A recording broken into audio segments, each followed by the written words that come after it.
Hello, what's up fam? How you doing? In this video I want to talk about the scopes in Python. How does it work and what is the functionality? Let's start it. So first of all I wanna write a variable named maybe vx equals to 450.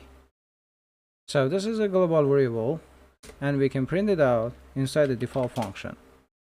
So a function named hello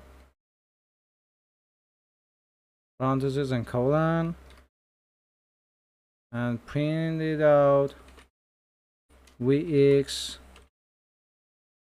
Finally call the function. That's how it's done. We call the function and now we press the F5 or run and you can see the result 450.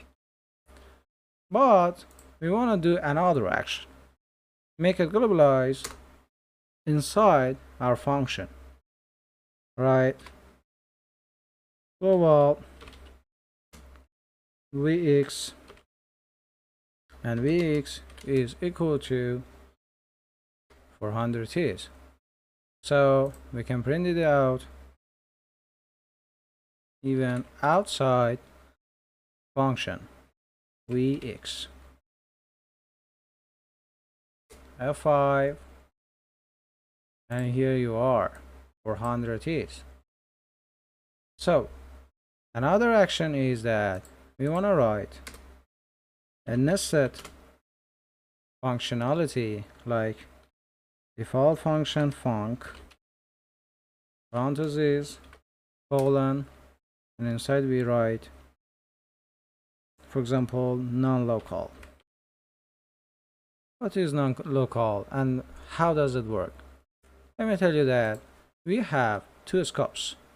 The first one we wrote was a global one, but the local one inside the default function is f equals to, for example, Mac. And now here f is non-local, so f can be changeable to Jack. That's how it's done. Now we call the function, then return f. If we print the main function and get the result hello, F5, here you are, Jack 400 is, and that's the way it's done. Okay, thank you for following us and please subscribe our channel and thumbs up the video. Bye bye.